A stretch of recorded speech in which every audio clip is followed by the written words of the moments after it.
I got to talk. I got to tell what I feel. I got to talk about my life as I see it.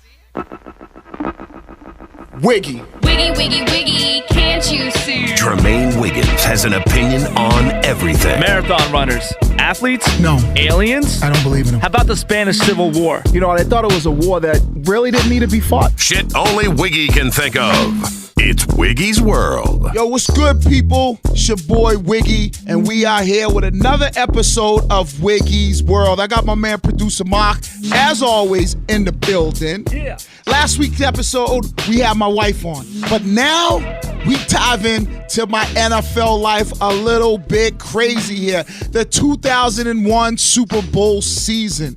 The game-winning field goal. What was it like being in the huddle on that last drive? I know John Madden said we should have taken a knee, but you got to hear what Brady said in the huddle. And we talk about Tom Brady. Was he the guy? Did players want him, or did they want Drew to play? Find out. My time of playing with Peyton Manning, and an infamous boat cruise that was blown way out of proportion. Let's get into it. It's 2000. It's 2000. Yes. And you're on the Patriots. Yes. Okay. So are you playing? Are you part of the team, or are you part of the practice squad? Where are you? In 2000, I'm part of the team. So you're the number one tight end? No. I'm not the number one tight end. I get picked up by the Patriots week Right. 11 because I got cut by the Jets. So now it's week 11. You're coming into the locker room. The fact that you were playing for New England. Right, the team I grew up watching as a kid. How did that feel? Did you want to ultimately be on the Patriots? For me, I really didn't care who I was playing for. As a player in the National Football League, as an undrafted guy, you really don't care who you play for. You just want a job. So people say that, though. Right, People say that, yeah, and I hear you, but is there something extra, like, man? Yeah, I mean, of course, there's always, like, you would love to play for the team maybe you rooted for Right. as a kid. That's always icing on the cake. Yeah. But you just want a job. You want to be playing for somebody. And so to have the opportunity to come to New England, Yeah. play for the team I grew up watching as a kid, yes, that added to the fact of me, like, really being like, wow. And I'm still, I'm dealing with the frustration and stress of being cut. Right. And then I'm like, oh, man, this sucks. I got to get back out there and try to figure out. I'm blowing up my agent's phone like, hey, is anybody interested? What's going on? What's going on? Yeah. And then I finally get past that feeling of, Right. okay, hey, you got a job. And now it's with New England. So it's like, okay, I'm glad I have a job. gotcha. And you know what? Icing on the cake, it's with the New England Patriots, Right, the team right. I loved as a kid growing up. So, hey, it works out for me. Right. So you're not the first string tight No, end. at that time, I'm just, I'm a player coming to a team that's not doing very well. Knowing the coaching staff, they're saying to me, hey, you're going to have an opportunity to play in the games. And that's what it is. And, Is it Belichick at this point? Yeah, Belichick's the head coach, Okay. and so it's like, hey, you're going to come in here and have an opportunity to play, and that's what I got. The last 4 weeks of the season, I went from a guy, the first 11 weeks, who was just a special teams guy, a guy who was the third tight end, really didn't get much offensive snaps. So I went from that to now the last 4 weeks of the season, catching 16 balls and being a big part of the offensive game plan. Yeah. Now I showed them something on tape, like this guy could be an every down player. He could be an asset in the passing game. Right. And so for me, I'm looking at it like, yo, this is perfect because now I get now I can show what I've always known I felt like I could do because I was very confident in my skills. Yeah. And now I get to show finally that the rest of the league I could do this, and not only doing it with New England is icing. Like I said, icing on the cake. Right. Who were you competing with? Like, who was the number one? At that time, it was Rod Rutledge. Now, did you guys, like, what the fuck's that dynamic like all we the were time? cool. Okay. Yeah, we were Even cool. though essentially he's trying to take your job? Oh, I'm trying to take his job. Yeah, because you realize as a player at any position, you are competing with somebody else who wants to take your job, or you're trying to take their job. And so most of the time you think it's the best player will ultimately get the job. I mean, it don't always work like that because there's a lot of other factors. How much is this guy getting paid? This guy might be getting paid a shitload of money, even though you might be a better player than him. They're invested, millions of dollars into playing him, so they're going to play him. Right. So all the bullshit that comes along with it. And as players, you generally, when you're playing the same position, you're really not, you're competing, but it's kind of like, hey, we're in this together, and we know the bullshit that comes with it. Best of luck to you on trying to get the job. Right. Did people ever get butthurt though? People get butthurt. Like, I'm not even talking to you in the locker room. It's fucking weird when you're coming from that same position. I never ran around guys who got butthurt from a guy coming in and taking their spot. Yeah. I mean, there's guys who definitely felt like there are players who were ahead of them that weren't better, that they were better than, and they might have felt like it was some other bullshit reasons on why they were playing a player over them. Did you ever feel that way? Yeah, I did feel that way. I felt that way. Anyone in particular? I don't think it was anyone in particular, but I always felt like the tight end position, I always felt like, there are good players of a lot of different nationalities, right? Yeah. But the tight end position is always it was for a long part, it was like the a lot of white guys played that position. Yep. And so there, for me and other guys that I know that play that position, kind of when you came into the league, we would always say it's the good old boy mentality, where you felt like, you know what, you were a better player than this guy, but you almost felt like they were looking at him to be smarter. Okay. And you. So like you sense this like weird racist. Yeah, shit you sense like this weird race dynamic, like you felt like that they didn't have confidence in you as a player. Like in what sense? Like you're gonna go fuck around? No. Like you maybe trouble? You weren't as smart as the other player. So who like you tended would have to be learned white. the playbook as well. Yes, you wouldn't learn the playbook as well. You That's fucking crazy. Well, that's how it was. You were a player that was more apt to rely on his athletic ability, not really know where to be. But then, how do you make that argument if you're like a wide receiver or like? It's the same thing, But the most wide receivers are black. But it's the same thing reverse for white players, where white players look at it like, I'm not getting the opportunity because of the fact it's the reverse racism where they feel like he's a better athlete. That's the only reason why. He's faster. He's bigger. Okay. Here I am as a white wide receiver that might not be as big and fast, but I'm smarter. But they're not looking at that position for the intellectual part. Right. They're looking at it as this guy's a gifted athlete. So is it like, do you need less, I guess, intelligence to be a wide receiver? No. Like what about the tight end position that they stressed intelligence so much? Well, because the tight end position next to quarterback is probably, and that's what I'm going to say probably, next to quarterback, the tight end position is the most difficult position to play mentally. Okay, why? Because you're blocking. Because you have to run routes, so you have to think like a wide receiver, and you have to be able to see coverages. Right. You have to run block, so you have to be able to think like an offensive lineman and see that kind of stuff. And you got to be able to do a lot of different things. Whereas a wide receiver is not really concerned with run blocking as much, or an offensive lineman is not really concerned with knowing the route combinations and that kind of. It gets, there's a lot of stuff, moving parts in it. Right. But that's why next to quarterback, where you have to know what kind of everybody's doing, tight end position, is kind of very similar to that. Right. So then you felt a lot of that shit earlier on. Were you feeling that shit in New England? No. Belichick seems like he wouldn't give a fuck. No, it wasn't in New England. It was kind of like when I was with the Jets, I kind of felt it a little bit because there was this one kid who was a tight end, and I felt like I was a better player than him. But there's always these whispers in the locker room. You know what I mean? These like the unwritten rules or whatever the word you want to use for it. Where, like I said, people will look and say, okay, it's a good old boy. They know him. He went to this school. Right. That's the only reason why he's playing this, that, and the other. And so there was always that. And as you got in the you felt like that through college and through the pros. Yeah. I mean, it's like that at every level, but especially when you kind of get into the higher levels. And that's kind of where, as players, you talk about that with other players. Might be other positions. I was friends with linebackers that were black and felt like, you know what, the only reason why they're playing this guy is because he's white, and they feel like he's a smarter player and that kind of thing. Right. And so that's why race played into But it's funny how sports. how the white dudes are, there's that reverse racism that you're talking about. Exists. So it almost equals each other out. It does.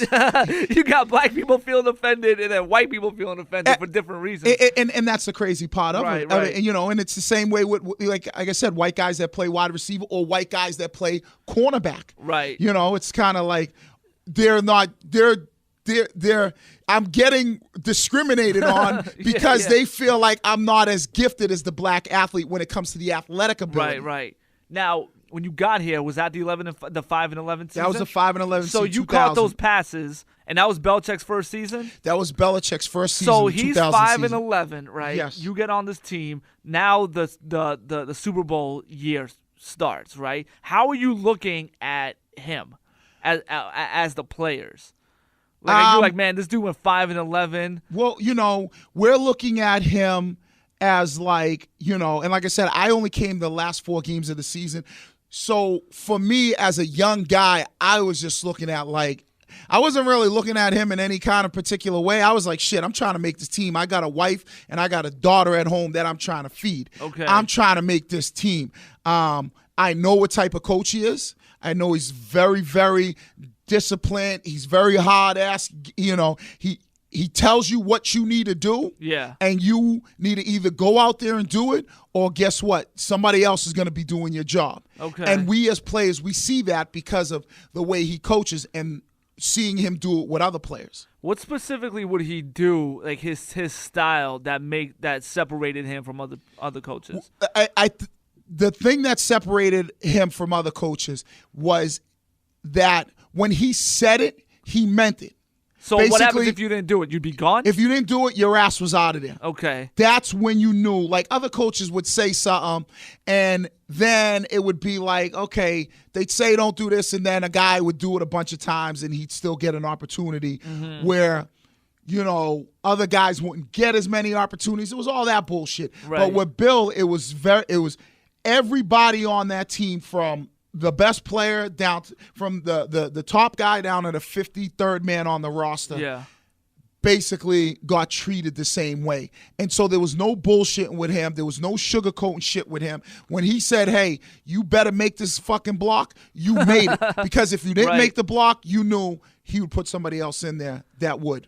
Okay, and that literally played out in practice. Like, if you missed the block, and I'm Belichick, on the next play, you're out of that. Yeah, I mean, it wasn't every time on the next play. I'm trying to get as detailed. Right, but you knew right. that was the case. If you missed the block, what happened? But if you knew it was like, okay, you weren't going to get the opportunity to just miss a shitload of blocks all the time. Okay. You knew exactly, like, okay, there was a play in the Rams game when we played them in 2001, we played him at Foxborough, where I missed a block on the backside. Okay. In the game.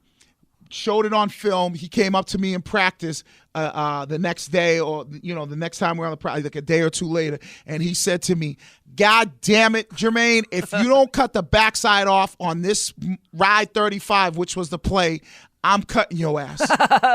Okay. So that's kind of how he operated. Off of one play that you missed in the game. Right, because the guy beat me across my face, and he ended up making the tackle in the backfield. And so every time I was in that position running that particular play and every other play, I was like, there's no way in hell this guy is beating me. So now what if he did? Like, would that be the end? Like, I mean, it seems like his leash is very short. Yeah, you would think, and that's the thing, maybe you wouldn't play, or maybe he'd put somebody else in there. Right. You know what I mean? Now you go from playing, X amount of plays to now you're not playing as much. Right. So then, like, what about in terms of his game plan and shit? Like, how is his different than other coaches that you've seen? Because to me, as a fan, I just see the documentaries and shit, and it seems like I saw some shit where they were talking about they spent like 4 hours on a play. Right. on one play, right? So it seems like so detail-oriented. Was it like that? And very in-depth. Like, he left no stone unturned. And that's why I played on a lot of teams. I played for a lot of coaches. I seen a lot of shit, right? And the thing that I respect about Bill, and this is why I feel like he's the greatest coach to ever coach, is he leaves no stone unturned, right? He looks for every opportunity, and he tries to figure out everything there is for him to put his team in a position to win. And that means, okay, we're running a play. Okay, what can hurt us on this play? And he'll look at everything that could potentially hurt us on this play, and we have to then go over every detail that could potentially make that play, make it go from being positive to a negative, and try to bring the gap down as far as the percentage of the play being negative to as little as it could possibly be. Okay. That's what he's looking for. What gives us the best chance for us to be. And that's for every fucking play? That's for every play, every situation, everything. Right. Every goddamn thing you can think about. That's even down to the sense of getting motherfuckers in shape, eating right, whatever it may be. So then as a player, like, is that a little overwhelming? No, because you either buy into the system, right, or you're out of here. Yeah, because you'd always hear stories. Like I forget the dude from the Colts that came here a couple years ago and was here for like 2 weeks. No, not the running back, Joseph Adai. No, it was like Reggie Wayne. Reggie Wayne. Yes, Reggie Wayne. I'm like, why? Who I actually played with when I was with the Colts. Okay, so he probably got used to the system, right? Used to the way of doing it, and whatever you're saying sounds insanely hardcore. Probably came in there, was like, fuck this. That's how it is. Some people don't. Some people. This is the thing. This is the thing about it, and there's a lot of guys out there that will tell you, guys that played for Belichick, they will tell you, some guys. You either love them or you hate them. Yeah. Right? And that's the way it is with him. Is there ever like a non-tyrant moment with them? Like, is he a regular human being? Yes. Regular. We see the real Bill Belichick. Right. He's a very, very funny guy. His humor's a little bit dry, but he's funny. Yep. He's an amazing storyteller in the sense of when you want to learn and know about the game, like the stories of he seems coaching Lawrence Taylor, and just the players that he's coached throughout his career, and like the different things that you learn from him is amazing. And that to me plays into who he is. But it's for him, it's about the team, and it's about putting his team in the best position to win and giving them the highest percentage chance of winning. And at the end of the day, you do a service for him. And if you do it well and he feels like it's time to move on, he moves on. Right. That's the craziest part, and too. But he teaches you that this is a business. And,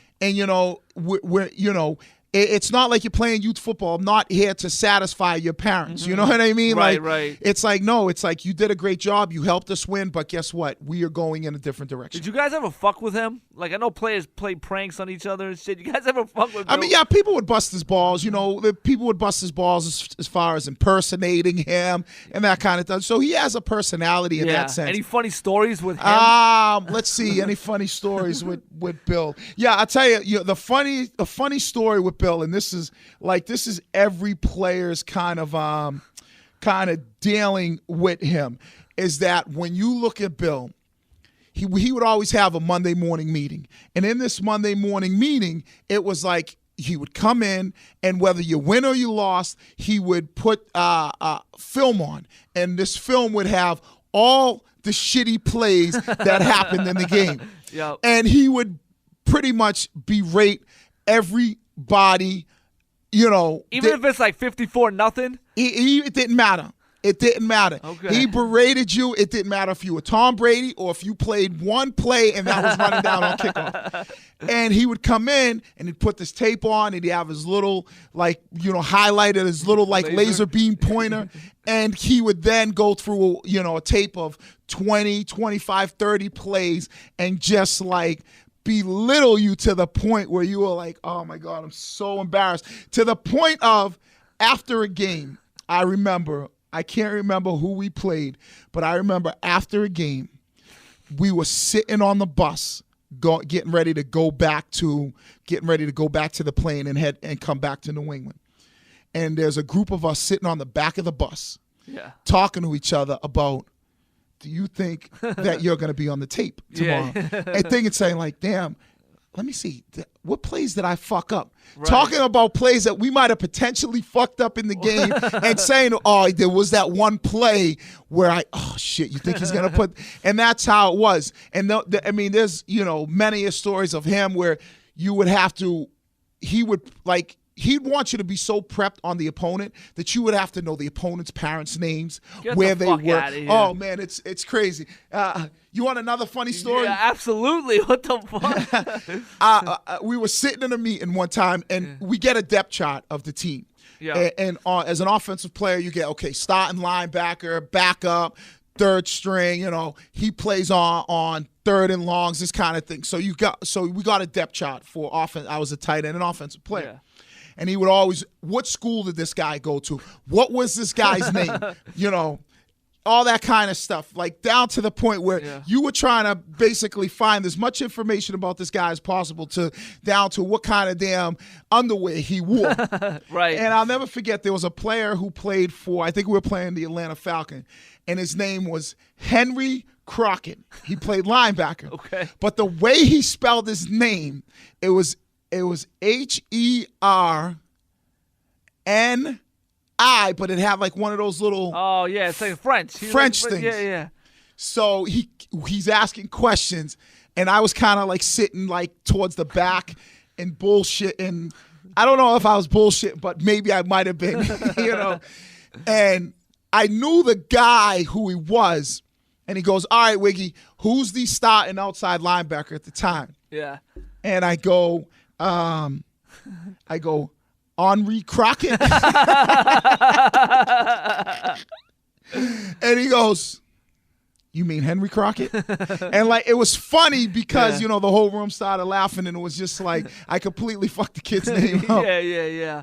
But those are some fun stories, Yeah. So, okay, so then you're under Belichick, you caught all those passes when you got here. Now it's 2001. You guys are looking at him you're just trying to eat and make the team. Right. Now the season starts, and when was it when Brady got fucked up? Oh, you mean Bledsoe? I'm sorry, Bledsoe. Yeah, it was against the Jets. It might have been week 2. Okay. I think it was week 2 when Drew got hurt. Now, what was the relationship like with you and Bledsoe, and how was that being viewed in the locker? When Bledsoe got knocked out, how was that being viewed from players' perspective? What was going on in the locker room? First off, we were concerned to make sure he was all right because his injury was life-threatening because he severed or punctured his spleen or some crazy shit like that, where there could have been he almost died off of it or could have died off of it. So our concern was is he all right? Yeah. Because the thing about it, we had great respect for Drew as a quarterback, as a player. Yeah. So that's what we were concerned about. Once he got hurt, then, but we also knew that Tom was a very good quarterback and that could lead us, and be a guy that What made you think that at that point? Because he had shown that he could do it. And, when you see a guy every day in practice and in preseason games and you're hanging around a guy and you get their personality and you see what type of... So what about him at that point made you be like, okay, we should be good? Well, because of his attitude. He's super competitive. He had amazing confidence in his ability. Every time he stepped in the huddle, he demanded respect from all 10 guys in that huddle. So how did that come across versus someone that didn't? Because you'll see plenty of quarterbacks who kind of come in the huddle, they're unsure of themselves, Like, okay, guys. Yeah, we're waiting to call. Hey, this let's is what go. we're gonna Hey, do. where Tom came in like, hey, this is what we're going to do right here. Everybody quiet up, shut up, listen to me. Here's what we got. I need you guys, hey, O-line, give me some protection. Receivers, get open, whatever it might be. But we're going to go down and we're going to score a touchdown, kick a field goal, whatever it may be. Right. We are going to score on this possession. Okay. You know what? Okay. Hey, fellas, we need to pick this shit up, man. We're playing like we're not playing well, myself included. Let's pick this shit up. We are too good. And so that's how he would talk, and you knew by looking at him, because a lot of guys talk, but you look in his eyes and you could say, hey, this guy means it. Plus, you see what he does every day in practice. You see he's one of the guys that's always there in the meetings. He's, and there's a lot of shit that you see going on that you start to say, wow, you know what? This is pretty amazing. And that's what he ultimately showed. And you could see when he got in the huddle, we knew. So even as a rookie, you thought he second year play. That would have been his second year.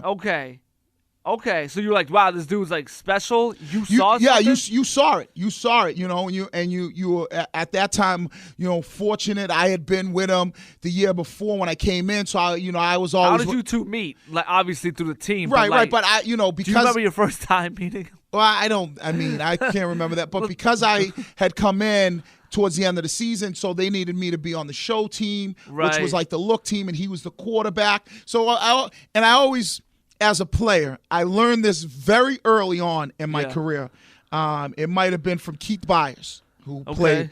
As always, no matter what, you always have a great relationship with your quarterback and your backup quarterback and his backup quarterback. Why is that? Because they are the ones the ball? who throw you the football. Okay. That's why. So, So, like, were you walking in, like, trying to befriend him because of that? You always want to befriend the quarterback. That's the guy who's got to get you the football. Right, I so gotcha. there was always that relationship, and so I knew him in that sense. And then when he came in, we were confident in Tom. Okay. So there was really no animosity. So now Drew's out. Yes. Right, and then Tom gets the start Yep. next week, and you guys win that game?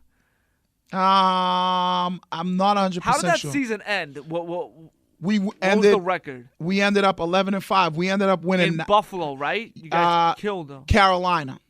Our last game of the season was down in Carolina. Okay. Yeah, so we pretty much we ended up we were 5-5. We ended up winning our next six games with Brady. Brady came in week 2, and so right. So midway through week 10 of the season, so I can make it easy for you. Yeah, we're 5-5. We just lost to the Rams. I got you. And so we end up winning our next 6 straight, and we end up 11-5. Okay. So that's kind of now. I don't know if you have this perspective, but like Bledsoe is obviously okay. Right, he got okay, throughout the season. He's back in the locker room. Yes. And what's that dynamic like? Like, are dudes like, yo, you got to get Bledsoe back in here? Well, you know what? It's interesting because Drew really played a big part in everything. Yeah. Because you got to think, here's a guy that had just got paid a shitload of money, was the franchise quarterback, got hurt, and basically lost his job because of injury. And that was the unwritten rule that guys always felt like you could never lose your job due to an injury. You'd come back and you'd have a chance to get your job back. But Bill was like, no, I'm going with Tom. Right. And so guys were more like, damn. So if Drew got hurt and don't get his job back, what's that mean for me? Right, so that almost kind of helped with the Belichick mystique, yes, because like, this dude doesn't fuck around. Right, he doesn't care. And so that was the only thing that players really talked about was like, wow, how's losing your job to injury? But nobody really said it to no one said it out loud to Bill or around Bill. It was really a players thing. And Drew was a good teammate where he didn't really make any waves. He could have easily made waves because at the point in time where he was in his career, right? He could have been like, this is bullshit, went to the media, whatever, or whatever. But he didn't do none of that shit. He just kind of kept his mouth closed, helped Tom. And that, I think, was a huge factor for our team because there was no real like. So how much does that shit affect the team? I've always been curious about that. Let's say a shit ton. Okay, so now you got a guy in the locker room that's going to talk to the Boston Globe Right. And you're like, what the fuck are you doing, Or you got a man? guy in the locker room who is talking to a certain group of players like, this is bullshit, And now those players tend to maybe take his side a little bit more. And now then the other guy, and that divides the locker room. Like, yeah, it is bullshit. Maybe Brady goes out there and he throws a couple bad balls, and now you're like, this Drew, you should be in the game. It's fucking, that kind of thing. When you say divides it in the locker room, how does that then affect it on the field? Because you then have players, if you have a divide in the locker room, especially at the quarterback position. Like, is the dude not going to block for you? No, he's not necessarily going to block for you. But say if, like I said, you have a divide, and say Tom goes out there and makes a couple bad throws, interceptions, and you lose the game, or now you're bitching on the sideline to Drew, or be like, man, this is bullshit. Tom sucks, blah blah blah. Right. And then you'll have a couple other guys, and now it's like, oh, he can't do this, he can't do that, and that will divide the team. And then you'll have guys that like Tom that are like, man, Tom, this is some bullshit. They talking, and that's kind of how. But ultimately, in terms of wins and losses, do you think that has an actual impact on the field? Because the locker room's divided. So I know it is, but I'm talking about like a specific example. Guys are not going to go out there and miss blocks. It's not right, like some that's bullshit. kind of what I'm asking. Yeah. Like, has that ever happened? Yeah, no, it's not like some Fuck this bullshit guy. you see on TV or something like that on any given Sunday or something. They don't like Willie Beeman as the quarterback, so they just, let the guy go and he crushes him. No, they don't do that because you still know that you have a job. It's just, it becomes dissension in the locker room. Yeah. No, I completely get it. So then what's going on then with you personally at that time? Like, is your mom proud that you're your boy? Like, you're back home. Like, where do you live at this point? Everybody's mad proud. Everybody's super happy. Everybody's kind of like living vicariously through me. Like, wow, you made it. You're a local kid, because you got to think, no one really came from East Boston and in the Boston area. And you think about people that made it. There's only a handful of guys. You think of Doug Flutie.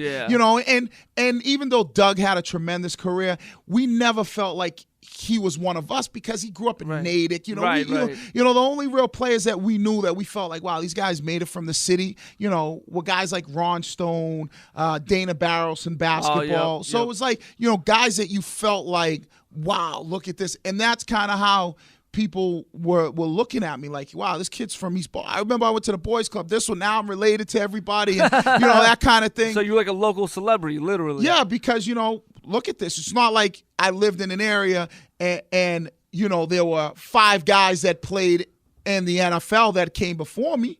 Right. It was just like, wow, look at this. Imagine that. And then, you're playing for the Patriots, and then you're playing on a team that ultimately started to become successful, and as a team that goes to the playoffs. And then, every game that you're playing is you win the playoffs, you're in the AFC champ, you're in the Super Bowl. Right. Wow. Right. Look at this. I'm a fan of this team.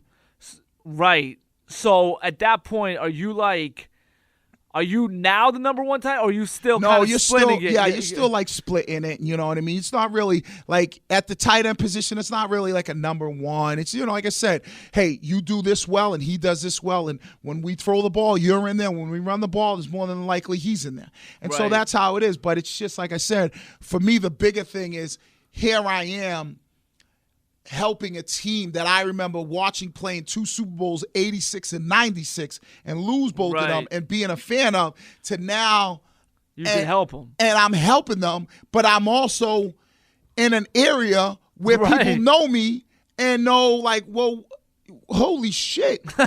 Right. That was like the surreal. That's always been the surreal thing. It's like, wow, this is crazy. Yeah. I was a motherfucker playing basketball on the corner of, Saratoga and Brook Street, hanging up a milk crate on the fence at 10 years old playing basketball. Right. Or playing basketball against a stop sign. Mm-hmm. And now playing football in the street, Right. And now here I am playing in a Super Bowl for the team that I grew up watching in the area that I grew up in, now seeing people on a daily basis. I'm at the local, sub shop, and it's like, damn, it was an amazing game you guys played the other night. Yeah. Man, you must have been getting all types of perks and shit. Yeah, you get the perks come with You the get anything territory.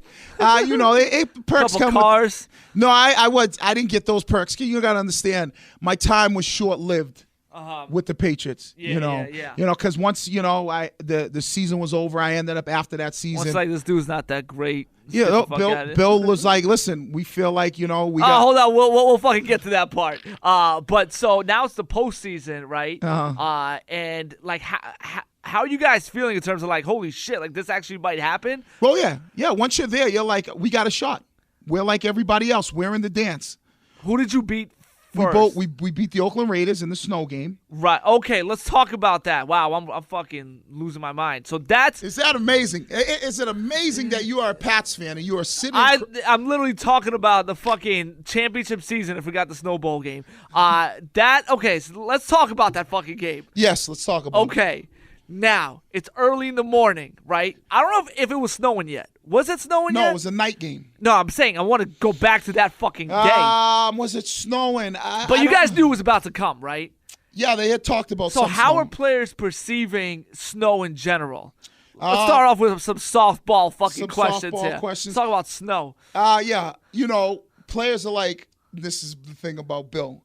Bill's like, listen, we can't control the elements. You're playing whatever it is you're playing. Okay. And so as players, we didn't really think about that. Does he do shit to like help you through that like snow, rain, prepare ice? you? Yeah. He'll dunk the balls in buckets of water. Okay. You practice outside. If it's noise, we played at places that are going to be loud. You know how many Bon Jovi songs we heard?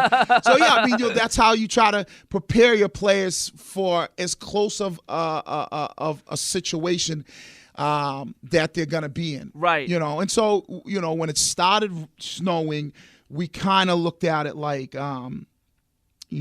really, this is what's the game. Hey, the game's gonna be snowy. What's that mean? Ball security and make sure you're keeping your balance. Okay. And that's kind of how it played out in that sense, Okay. And then we didn't know it was gonna be a damn blizzard. Right. And but that affects the game in it. However, it affects the game. You're just playing those elements. We had played in snow before, Right. So it wasn't a big deal. Just a side note. So are you out at some point? You got to go somewhere, or are you good? No, I mean, how long you want to keep going? So what I'm thinking is maybe let's finish this season, Okay. and then next week we'll just continue it, and I'll just attach the two it'll be one episode. You want to continue? Okay. Yeah, Okay. I'm saying like let's wrap up the season. Okay. And then we're here next week. Okay. How sitting long we here, been going so far? 40 minutes. All right, so let's put a bow on the season in the next 5 minutes, 10 minutes? Yeah, 10, 15 minutes, and then next week when we Right, start, so we don't have we don't want to be too long. So let's go. We can wrap up the bow. Well, no, but I'm saying that third episode is gonna be like 2 hours long. 2 hours. Yeah, because it's gonna be this and what we do next week. Yeah, what are we doing next week? Just continuing the NFL shit. Right. Okay. Right. Unless you want to make those now in episode 4. No, we'll finish this up, and then we finish up the Super Bowl, and then maybe it should be like, okay, what was the rest of your career like? You're bouncing around. But that should all be part of one episode. Versus your post-Patriots shit. Is that another thing now? I was thinking, I would think people would tend to be more in tune to listen to, like, we're continuing now season's over. What happens? Boom, you get cut from the Pats. Okay. And then now here's kind of like my career, kind of quick through it, going to other teams. But now that's 4 episodes about you. Okay, let's wrap this up, and then we can talk Okay, about then we'll figure it out. Yeah. All right, so then you don't give a fuck about the snow. Then the game. So how were the Raiders viewed at that point? The Raiders were good. The Raiders were viewed as a very good team because I what think seed were they? They were the. They could have been 3 higher seed. than you because no. They were I think they were the 3 seed. Okay. So they were the 3 seed, but you got to think that they had just lost maybe 2 years before that or the year before that. They lost to or maybe it was a year after that, but they were a good team. Okay. It was the John Gruden area, and they went to a Super Bowl. I think they either went to the Super Bowl and played Tampa the year after us, okay, or maybe it might have been the year before us, but I can't really remember. But they were a good team. They were projected to be a higher seed than we were. No one had us coming out of anywhere like beginning of the season. Everybody had probably picked the Raiders. No one would pick the Patriots. I'm willing to bet you a shitload of people made a bunch of money off us that year. Right. So yeah, they were considered the better team, and they ended up coming to playing us here, West Coast team, and like in the snow, and they were good. Jerry Rice, Tim Brown, Rich Gannon, John Gruden was the coach. So they were. And was Bill any different in prepping for a postseason? No, the preparation was still the same. Not more intense or anything? It was still the same, and that's the thing about Bill. We're preparing the same way. Right. We're not worrying about the next game, the Super Bowl. We're worrying about the game at hand. Okay. So that's the game against the Raiders. You win that game, then we'll worry about the AFC Championship game against Pittsburgh. You win that game, then we'll worry about the game against the Super Bowl. So then the game's about to start. The field's all fucked up. This is that old at the old Foxborough. This is Foxborough, yeah. Okay. And then what are your feelings going into that game? Are you pissed off that the whole No, I mean, as a player, you're just like you're playing. You're preparing for whatever elements they are. Mm-hmm. And that's it. You're going into the game saying, okay, I got a job to do. Here's my job. I got to be prepared for whatever happens situationally throughout the game. Yep. I'm not going to concern myself with the weather. You got so you just got to go out there and make do. If you're a guy who catches the ball, you got to make sure you catch it. You got ball security. Right. That's what you're thinking about. It's thinking about the things that you need to do within the game. And you did fucking really well in that game. Yeah, I had 10 catches in that game, which at that time was a record. And it stood for a few years until Deion Branch broke it in the Super Bowl against the Eagles.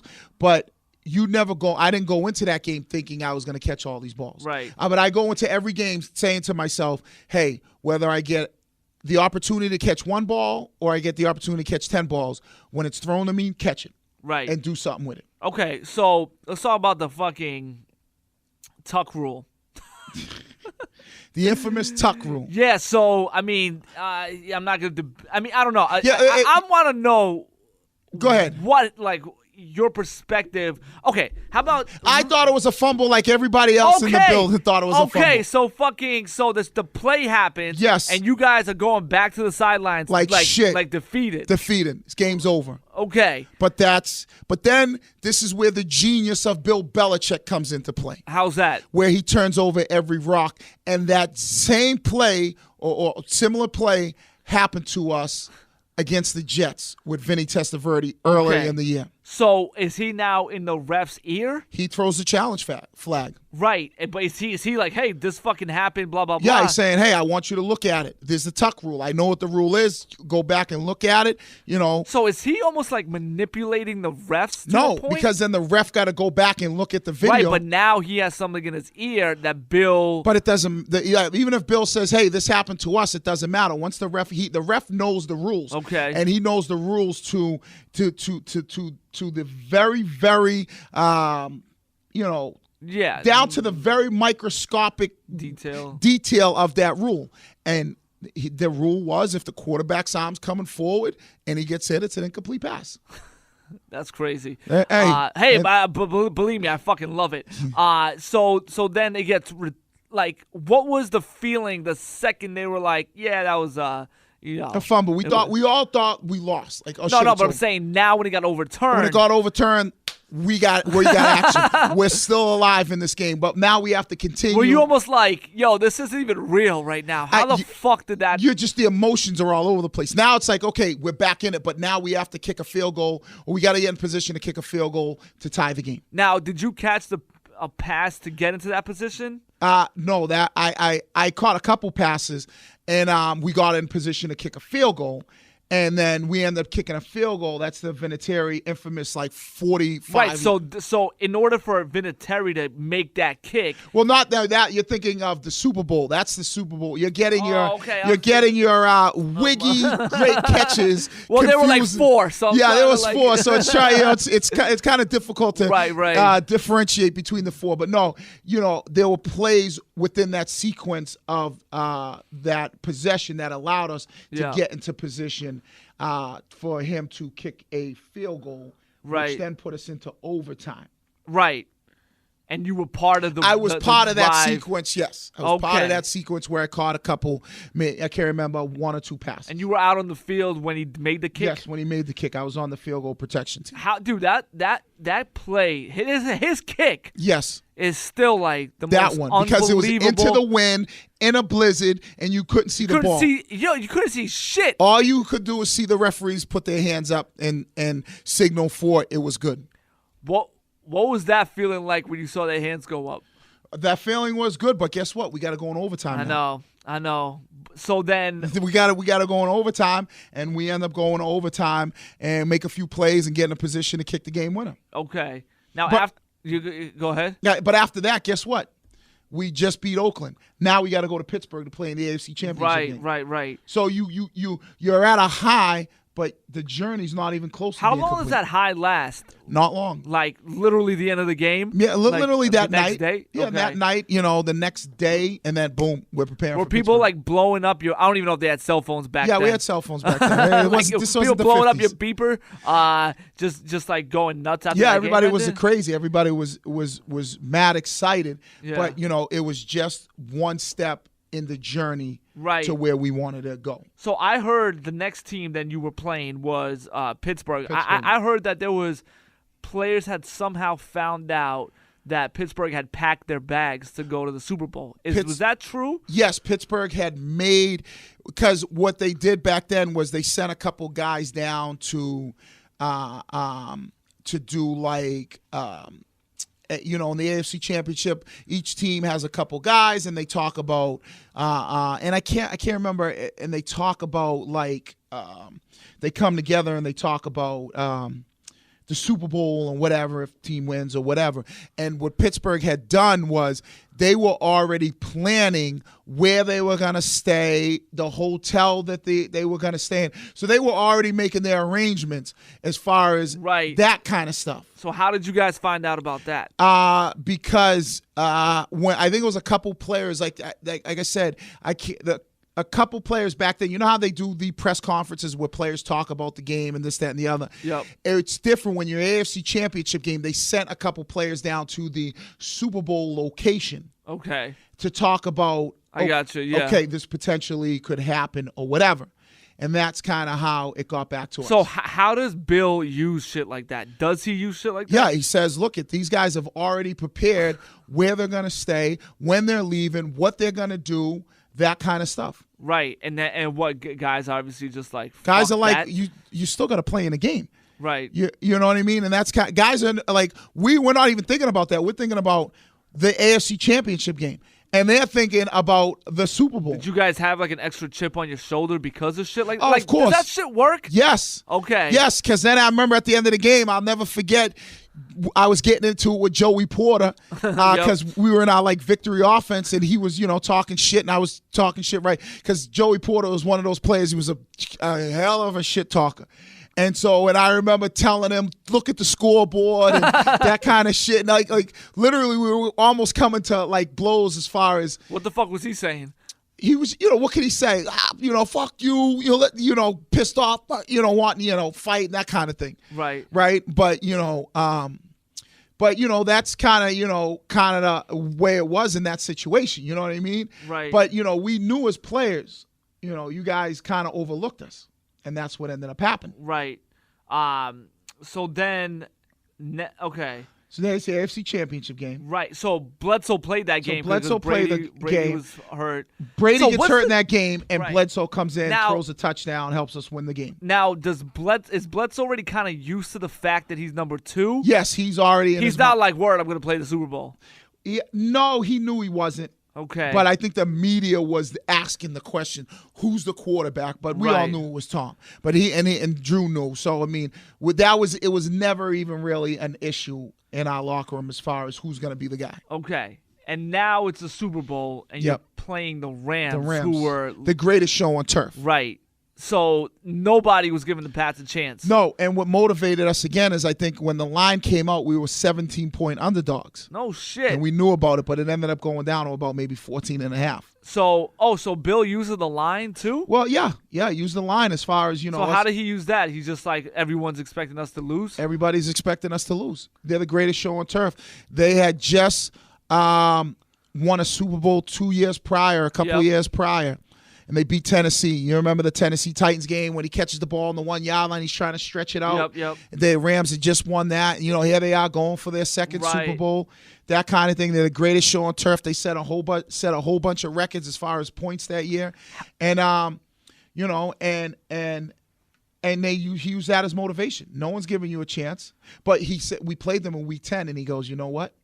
We know we can play with this team. That's right. You guys got close, right? Yeah, it was a close game. He goes, we know we could play with this team. We use that for motivation, Right. as well as being underdogs, because we knew the thing about the Rams versus us, they were a very finesse team. They scored a lot of points, but we knew if we were physical with them offensively, they would have issues. And Okay, so that's- they were kind of soft a little bit. Yeah, when they were came- soft a little bit. They were soft. You know, they had very talented receivers, but they didn't like to get hit. They didn't like to deal with all that kind So of like now you're playing tight end, you're blocking, right? So are you getting like extra physical? With some of these dudes? You're, on offense, you're still doing your thing. But defensively, this was our game Okay. plan. So your backs and shit are like fucking with them. No, our cornerbacks, our linebackers, Right. defensively, we're hitting them. Them Okay. going across the middle, every time they touch a ball, hit them, wrap them up. Was that kind of like a huge part of the game plan? For Yeah, that specific yeah, game? yeah. Like just knock the shit out. Of Knock the shit out of them. Make those receivers feel it. They come across the ball, you make them feel it. Right. Make Marshall Faulk feel it. Hit his ass in the backfield when he don't have the ball. If Right. he's blocking, tackles, all that kind of stuff. It was we're going to make sure that they know that they're in a street fight with a heavyweight.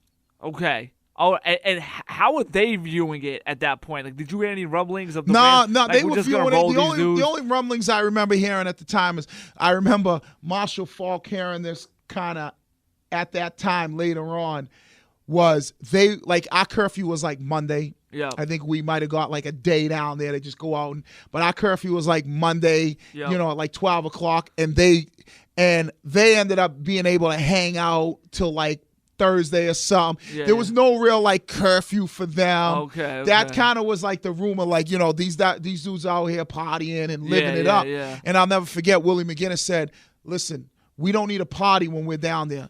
We'll party after the Super Bowl when we win. Yeah. And that was the way we viewed it. Right.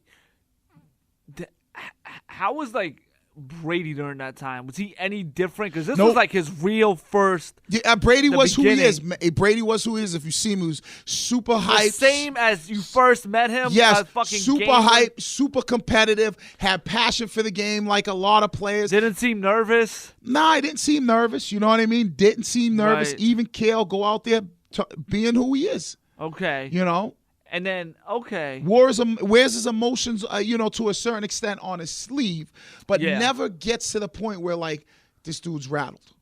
Right. So then, what was going on with you for that game? Like, You know, for me, it's like anything else.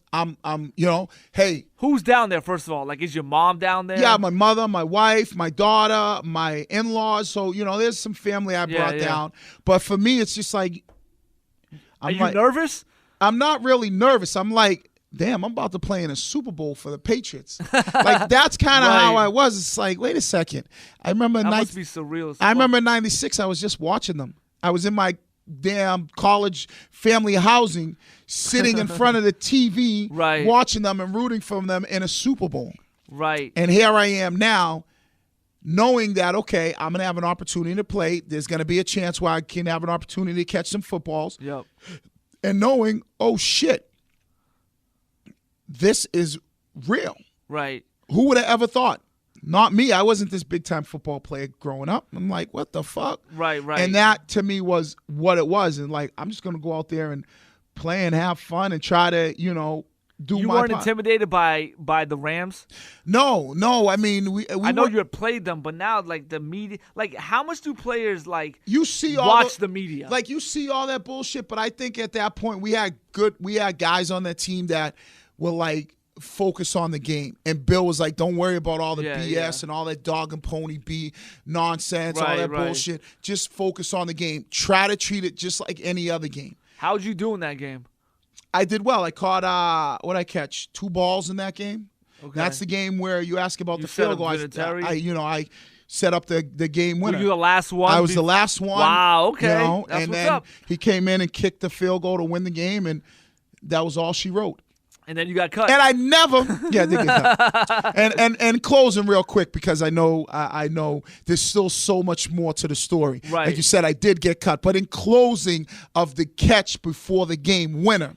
Yeah. I'd like to say there are so many DVDs out there. Right. I feel like a little bit Slighted? A little bit. You're right. I never saw Right, you. because That's the why I'm last asking. play, I'm like, what the fuck? the pass last was it? play that they show is Troy Brown's catch. Oh yes, you're right. Troy Brown's catch. Right. But there was one more after there was that. one more catch. They go from Troy Brown's catch to Brady spiking the football. That's fucked But there's up. a play in between there Right. for all that, Vinatieri needed an extra 6-7 yards to get in field goal range. There's a play in there where some Wiggins guy catches the ball and gets him an extra 6 or 7 yards. Right. That you need the special DVD for that one. Right.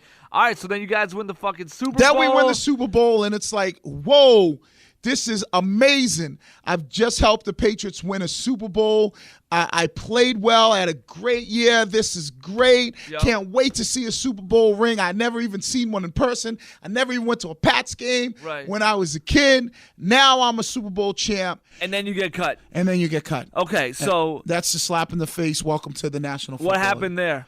I get a call from one of the people that work for Belichick saying, come to the office. It's just like right after you guys win, or No, this how was does that like work? in let's see. This was like right before off season was gonna start, so somewhere around March. 2002. Yep. And hey, we need you to come. And coach wants to see you, and when coach says he wants to see you, you know exactly what that means. So he never wanted to see you for something else where you could be, oh man, Bill might need rearranging his CD collection. Yeah, no, it's not. Yeah, it's not. Anytime the coach wants to see you, it's never anything good. It's not like, oh, guess what? I just want to let you know that you've been doing a tremendous job. We really feel like that you're doing some good shit around. It's never that. It's when he wants to see you. Right. That means it's time for you to get on the phone because you're. What did he say to you when you got in there? He basically said, hey, listen, we appreciate everything you did for us, but we're going in a different direction, and we want to let you go so you'll have an opportunity to find a job somewhere else. Oh, so he tried to spin it Tries to like spin it it. wasn't fucking... No, I mean, he not only does he spin it, but he's saying, hey, we want to cut you now so you'll have plenty of opportunity to catch on with somebody else rather than we hold on to you Right. to No, training camp. I hear you, but why did they cut you?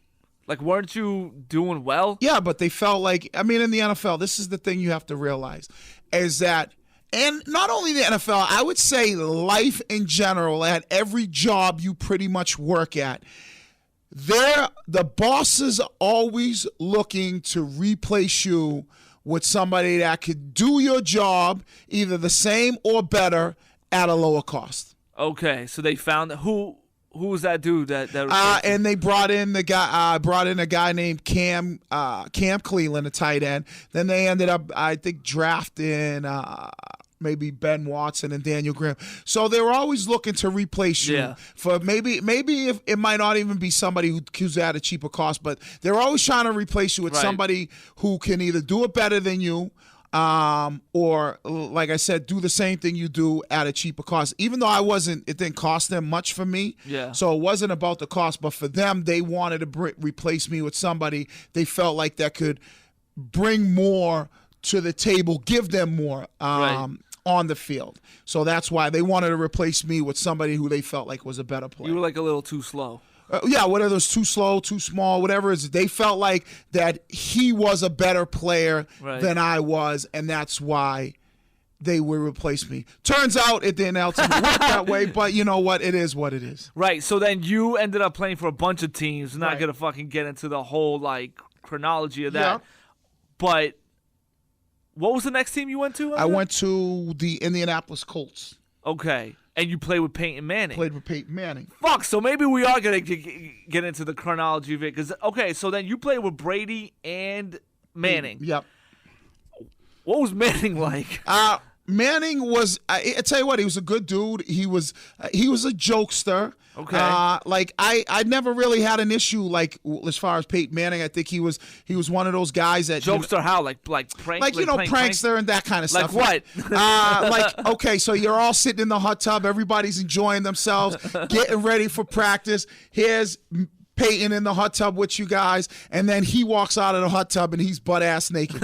Oh, okay. Like jokester in that sense, Not like fucking with your car, like taking the axle off. Yeah, that kind of thing. Yeah, the Okay. pranksters like so, and the one of the best pranks that I saw in the NFL was there was these equipment guys that would, work there and they would like get the balls and jerseys and do all that kind of stuff. And in practice, they would hold up a number and so and show it to the video camera. So then that when the coaches went back and they looked at it, they knew, okay, number 22 was this particular play, and they could kind of chart it that way.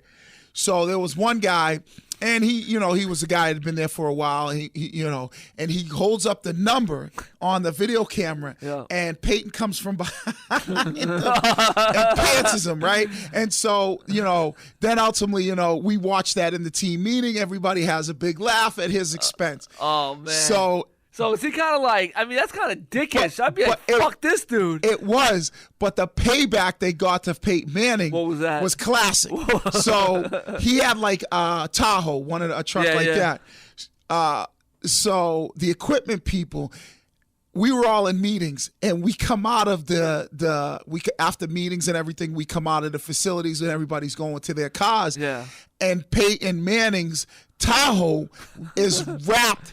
And that plastic, plastic wrapping, like Saran wrap, but it's like it's the packaging wrap, which is much, it's not like Saran, like you could just not gonna tear it, like you needed like a damn, like when they drop off like the 30 racks at a liquor store, right? Exactly, yeah, and then it's like the wrap that they're using is like military grade. It's almost impossible. So they wrapped his whole truck over and over and over in this high tech, packaging. Yeah. And it was just funny. He came out and it took I don't know how long it took him to get into it. But I mean, that's kind of cool that they were like on that level. Like it's not like, I'm above the ball. But right, and that's how everyone's kind of busted each other. And that's how Peyton Manning was. Very similar to Brady. Most of the guys, you find, there weren't that many guys that felt like they were above everybody else. Was there anyone in particular that you remember that might have been a dick? No, I was fortunate that I never played with a guy who felt like he was better than, his teammates just because of maybe the success that he got. Oh, that's good. So, it was an interesting time. But, people say they always compare the two. Brady, and like I said, Brady and Peyton, very intelligent, that kind of thing. So they compared very well. What were the differences between like actual play? Like, did you notice anything? The difference I would say between actual play between Peyton and Tom was Tom had much better pocket presence, a pocket feel than Peyton. Yeah, because Peyton looks like he's stepping on like dynamite. Right, he's got happy feet. Yeah, he's like real happy feet. It looks like, it looks like he's having convulsions back then. Right. We used to call it, like the guys used to call it, he not necessarily for Peyton, but it looked like he was jerking the football off, like the shake weight. Right. And that's kind of how Peyton was in the pocket. Where if you look at Brady, Brady's more calm, he's more cool, he's collective. So I would say that would be the two things of an on-field play.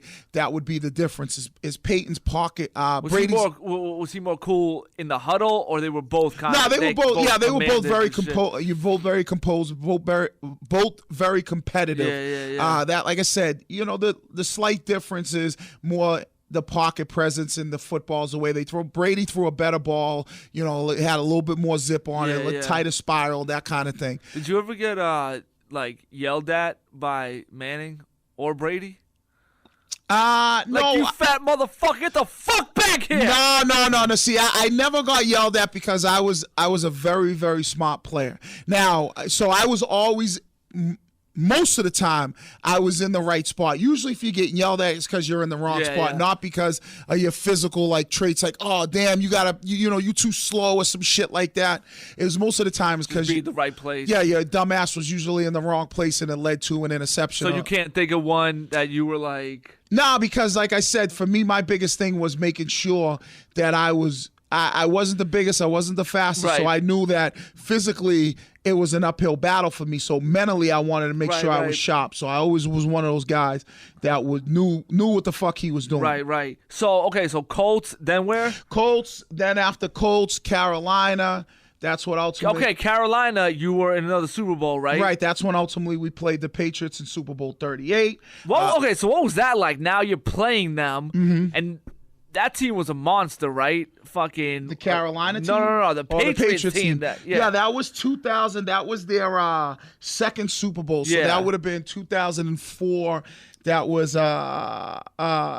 Ty Law and all.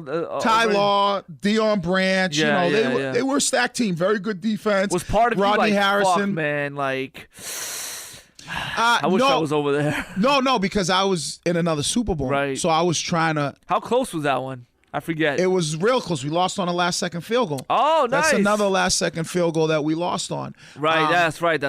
That's when we had just tied the game up on I think it might have been a 2-point conversion. We just tied the game up 29-29. Yep. And I'll never forget, we got the ball, we had momentum because we had now we were doing what the Rams were doing to us in 2006, which was making that comeback, having the momentum, just scoring, kind of changed the game a little bit. Yep. Defensively, we were slowing them down, and we just score.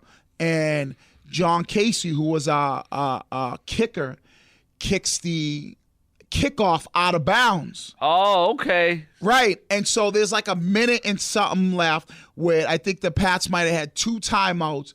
And when you kick the ball off on kickoff out of bounds, the other team gets it at the 40-yard line. Oh. Here it is, a tied-up game with a minute and some change left. So what are you all looking at him when he's done with his fucking kickoff? What the fuck are you doing?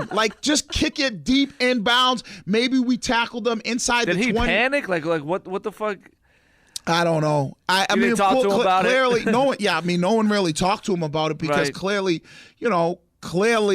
in that situation, you can't, if you miss a 55-yard field goal, that's one thing as a kicker, but equating to just kick it straight. I mean, that's what you would think. It's a kickoff. You would think all right, just kick the ball, get it deep down the field, kick it in bounds, let the kickoff team go down there, tackle inside the 20, or something like that. Yeah. Make the offense, the Patriots offense at the time, make them have to go, from the 20 to get to the 35, to the 35-yard line for a field goal. Make them have to work for that. If you kick it on, and then they got Tom Brady. Right. I was gonna say, so they gave the ball back at the 40 to fucking Brady and and 2 timeouts and Vinatieri. Right. And I'll never forget, me and Ricky Prohl were standing on the sidelines and we just looked at each other. And Ricky Prohl was a wide receiver for the Rams who was on the other side of the comeback in 2001. And we just looked at each other like, Shaking our heads like, man, this shit is over. Yeah. You give Brady the ball at the 40, and you got Vinatieri, and you got 2 timeouts. Because defensively, it's hard, man. You can't be too aggressive and give up a big play. You can't be too safe and to let them chip down the way. And it was just one of those, it's one of those things out as a player when I look at, you go through your career and you always look back at plays. Yeah. You especially your bad plays, and you're like, man, if I would only did this differently in this game, it could have changed the outcome. So I haven't seen John Casey, and I probably, if I seen him, I wouldn't ask him, you know what I mean? But then again, I would love to ask him how he felt after that. Because, there's no guarantee that we're still going to win the game, but to know that if I was in a situation where, game on the line, 4th and goal, and it's tied up and they throw me the ball and I drop it in the end zone. Yep. You kind of got to be thinking to yourself, man, if I would have just caught it, Right. So I always wonder, like, his thought process. Right. And also in Carolina is where you met your best friend for life, Steve Smith. Yes, I did meet Steve Smith. That's where I met Steve Smith, who and I've said it and I've always said it, I think is a tremendous wide receiver, one of the best wide receivers I played with for his size and stature. But the one thing I felt with Steve Smith, he let his emotions get the best of him a lot of the time. Yep. And, that helped him on the field and helped him with the success that he ultimately got to. But some people take stuff a little bit too personally. And, obviously the Steve Smith situation is... So people that don't know about the Steve Smith situation? That Steve Smith situation was a few years ago at the Patriots AFC Championship game. This was crazy because I had said that Steve Smith was a great receiver. But I said the problem with him, he acted like a bully in the locker room. Mm-hmm. He tended to pick on people that he preyed on the weak. Yeah. But I had said that probably about 2 years prior to this AFC Championship game between Baltimore and New England. Right. And so I was in the locker in the tunnel after the game, after New England won that game. That's the game that they were down by 14 twice and they came back. Yeah, classic game, right? Game. And so I was in the locker room. And let's see, what year was that? The 2000? That would have been 2014. They ended up winning the Super Bowl that year as well. So 2014. So prior to that, let's say 2012, I might have made those comments about him being a bully in the locker room. Right. And so after the game, I'm down there with my wife and my kids, and I go down there after the game a lot to do on-field stuff, on-field television stuff for after the game. And so I see a lot of former players that I knew and that kind of thing. And it's always been positive. So I was standing there and he walked over to me. And I thought he was just going to be like, yo, what's up, man? I ain't seen you in a while, this, that, and the other. And so, but when he walked over to me, he was like, what's up? And I was like, what's up?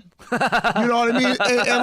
And like the black world, that can mean a lot of different things. So is he still in gear or is No, he's in street clothes. Okay. Like this is after the game. You know what I mean? Like they're getting on they're getting on the bus, they're hanging out.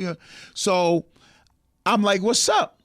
I didn't know like if he meant like, what's up? I want to dap you, or like, what's up? What's up? I'll punch you in your fucking face. Right. So I'm kind of like, what's up? And he was like, I heard you was talking shit or whatever. And I was like, what you mean I was talking shit about? And I said, you mean I heard you, I was talking shit? I was like, no, I wasn't talking shit. I was just, told people what the truth is. Right. That, that you're a good player. And because he might have mentioned it to me, so I wanted to know. So when he said that, I was like, nah, I just told people what it is. Yeah. Like, you was a bully. That's what you were. You know what I mean? Right. And that was then. I don't know if your attitude might have changed over the years. I'm talking about when I played with you. Right. Tremendous player on the field, but acted a certain way and had a few incidents and that kind of thing.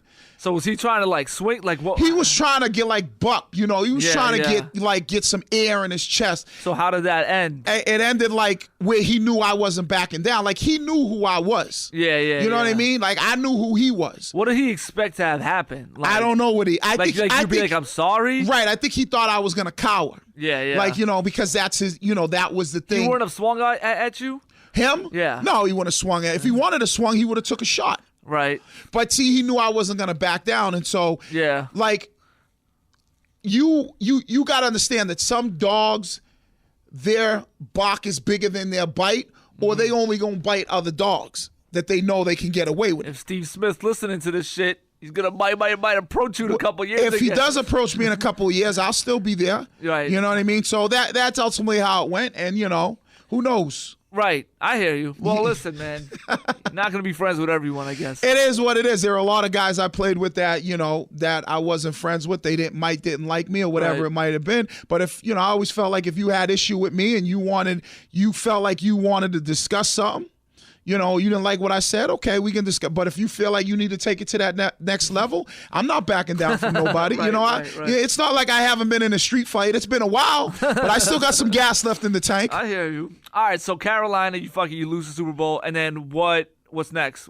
After Carolina, then I become a free agent, and it's do I go back to Carolina, and Minnesota comes. Yeah, Minnesota comes calling, and the thing about Minnesota at the time was they were like, hey, if you come here, you're gonna have an opportunity to catch some footballs and make some Right. plays and have a bigger role in the offense. It's something that I always wanted throughout my career. So at this time, Moss is playing on At this Minnesota. time, it's Moss, Dante Culpepper. Yeah, What's okay. right. So, and they kind of say, "Hey, listen, this is the role that we see you playing." Yep. And I'm like, okay, I could have went back to Carolina and signed like maybe a 2 or 3 year deal. Where Yep. Minnesota was like, "Listen, we can only do a 1 year deal, But you'll catch more balls. but you'll have an opportunity to prove yourself, and then next year we'll come back to the Was drawing your wife board." like, you got to fucking sign in Carolina for the guaranteed? No, I mean, we were just like, what's the best opportunity? At that time, it was like, for me, it was like at that time, I wanted to show people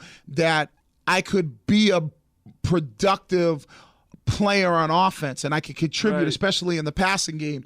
And so I went to Minnesota, and Right. then, I set a couple records there, caught a bunch of balls. Yep. And it ultimately worked out well for me in the sense where I was able to now showcase that I could be a pass catching threat Yeah. consistently, week in and week out, and that's ultimately what happened. With What was it Minnesota. like seeing Moss? Because you Moss guys was kind cool. of like No. knew each other. Not No, really? no. Moss, when I was at Marshall, I left to go to Georgia, That's and Moss right, came that's in. So right. I didn't really know Moss Okay, like that. okay. But when I But, had were you guys friends? Yeah, Once you got to once I got to the- Minnesota, Moss was cool. What was he like? Moss was a funny dude. Like, he was cool.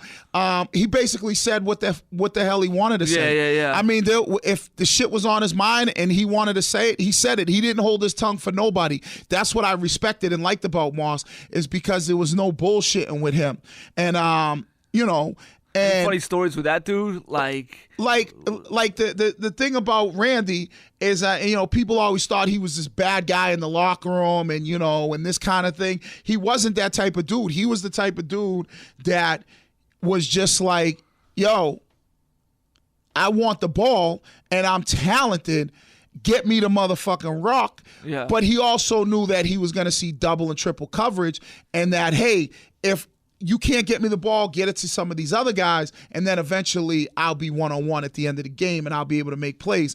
And Moss was this different dude, you know what I mean? Like, I never had an issue with him. Like, I was cool with him. Even like the time he got walked off the field early in the Redskin games. Like, it never really bothered me, like, because you were never like, man, this dude's fucking it up for us. No, because it wasn't like there's some dudes where you look at and you go, like, okay, that dude's a diva. Like, I never played with T.O., but I've heard stories about T.O. and how he could maybe be a diva, divide a locker and be a diva. Yeah. But Moss, it could have been that I was a little bit more subjective because I was his teammate. Yeah. But anybody who's kind of really played with Moss, even afterwards, or will say he was this type of player. He was a cool dude, and I never really had issue with him, and I never knew anybody that had issue with him.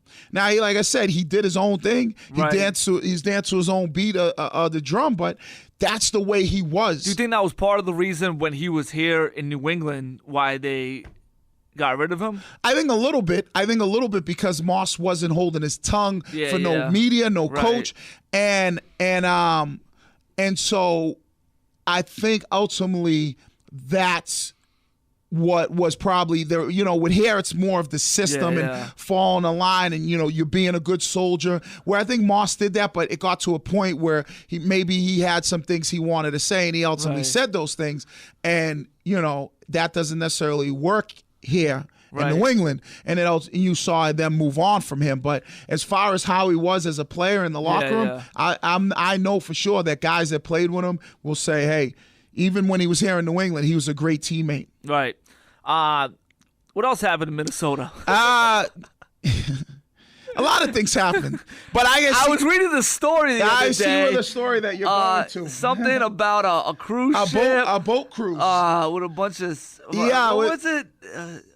Something about you know what? They blew that thing way out of proportion. Your fucking name is on Wikipedia. I don't understand how. Listen, it was a story of a boat cruise. Okay, you're a bunch of guys like a rookie party. Somehow there happens to be strippers that get flown in or that kind of thing. Like magic. You're right. And they show up big ass in your face. They just show up. And, it's like, every team has a rookie party. Right. And, some guys, you tend to get a little bit more wild than others as far as. Were you a rookie? No, I wasn't a rookie. Now, okay. But the rookie party means that the rookies are just paying for it. Oh, okay. I didn't know that. Okay. So it's a team party, but the rookies are just picking up the tab.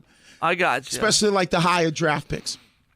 Now, were you on this boat? And I can't recall. That was so long. That was so long ago. But from my understanding, my understanding, that it was blown way out of proportion, and they made it seem like it was an orgy at sea when it actually wasn't. It was just guys being guys at any bachelor party or that kind of thing. Was the team doing bad at that point? No, the team wasn't doing bad. It had nothing to do with the team on the field. Okay. So there was never. When was that? Like mid-season, off-season? I think it was mid-season. Okay. Yeah, it was mid-season, on a. Because I'm saying, like, if it's mid-season and the team's losing, and then it's like, oh, they're just on this boat smashing like prostitutes, then people are gonna be right. But it wasn't. It wasn't like that. It was like mid-season, and it wasn't like a night before the game or that kind of thing.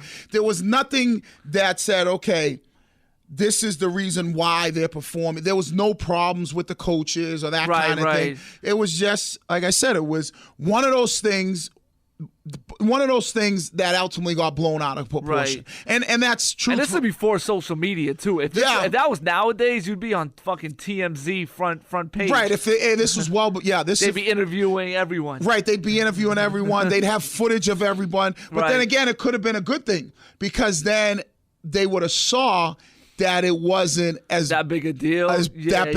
You know what I mean?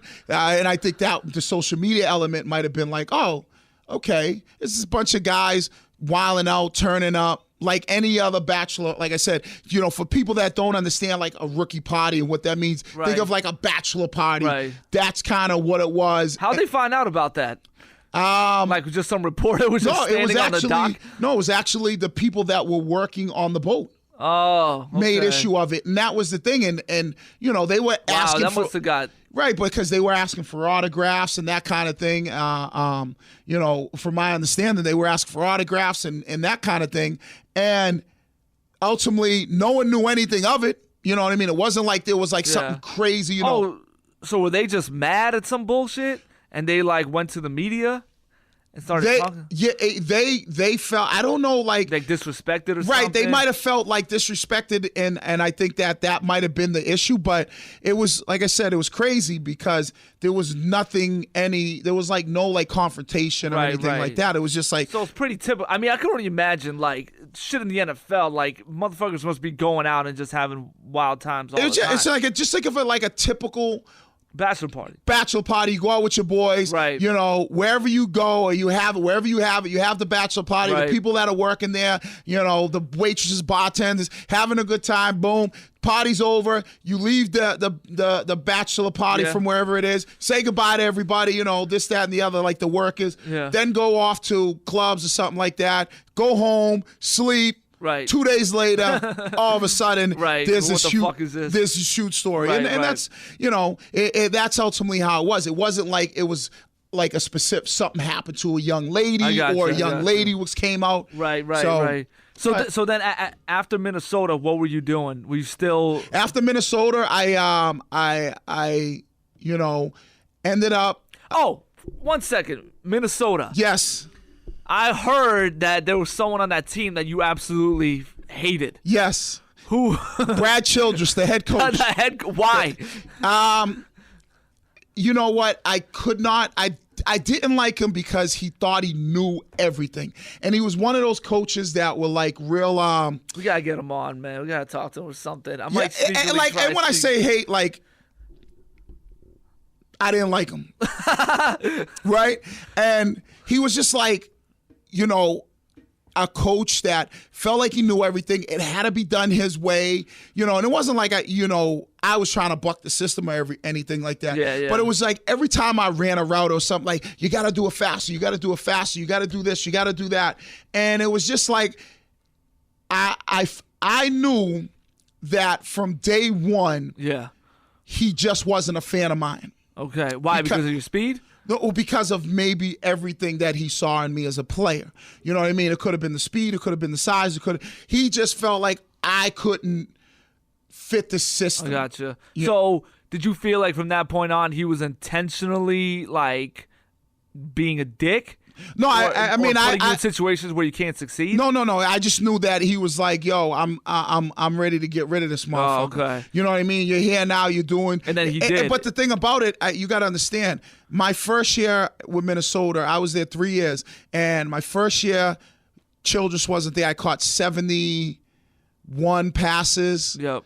Then I think I caught 69, and then when he came, I think I ended up catching like 50 or some shit like that. Mm-hmm. So it was like, I was making plays, and then he comes, and it's like, and then he would take me out on certain shit, and I was like, the fuck? I was kind of like, man, I felt like I could play. What is you doing? I could make this team better. I could do a lot of things, and it was just like, he would take me out because he just felt like I wasn't that good of a player. You ever like say something to him, like get heated back and forth?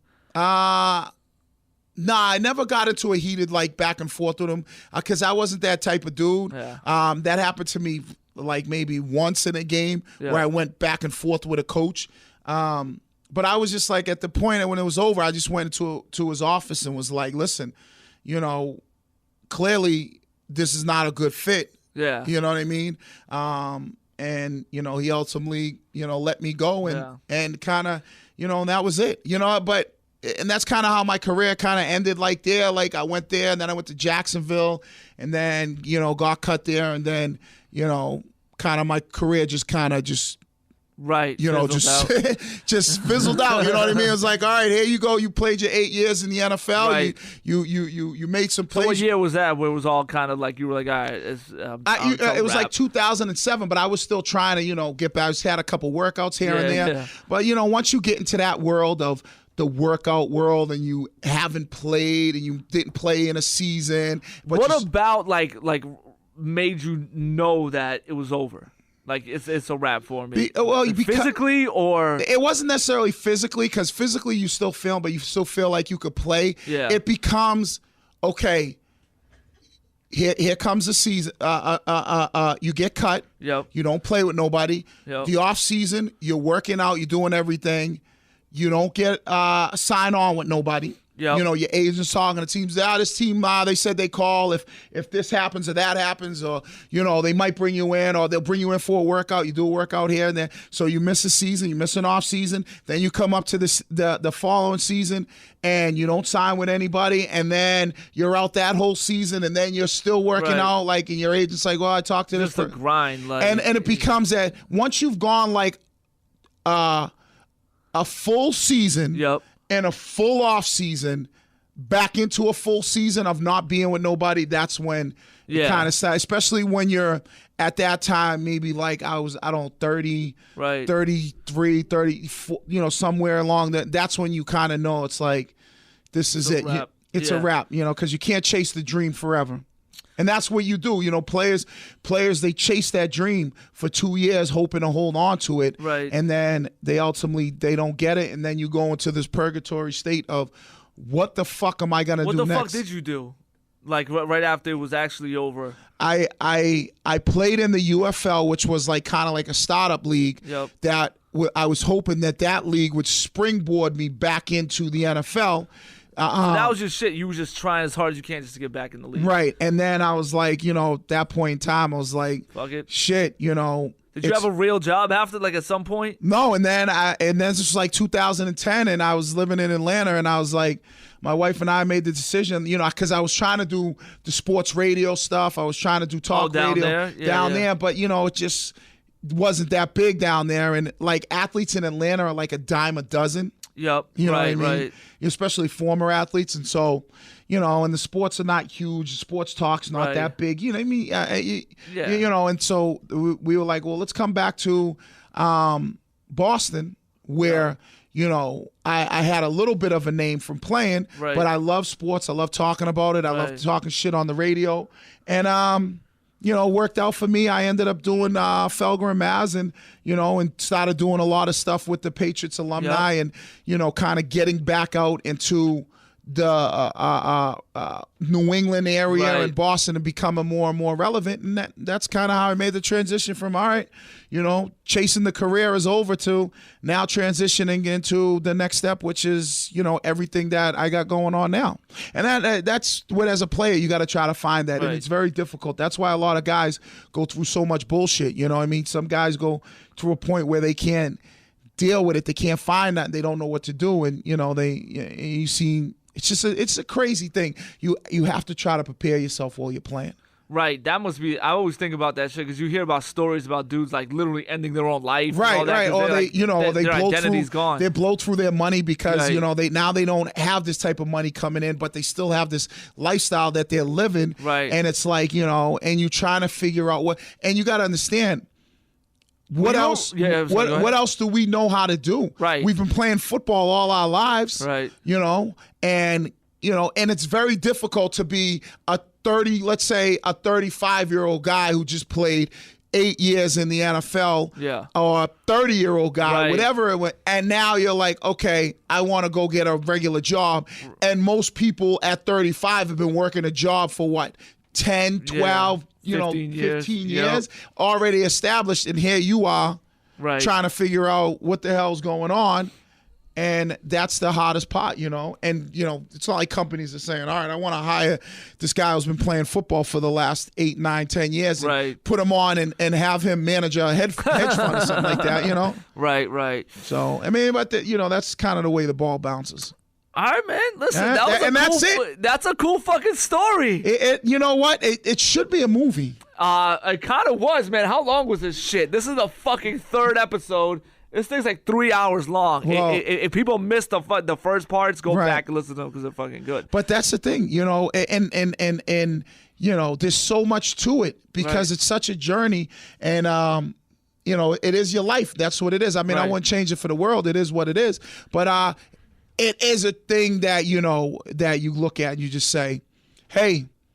My grandmother had a saying, and I'm going to end it on this. All right. My grandmother, she was a big gambler, which she taught me a lot about gambling, and I love to gamble, especially playing cards.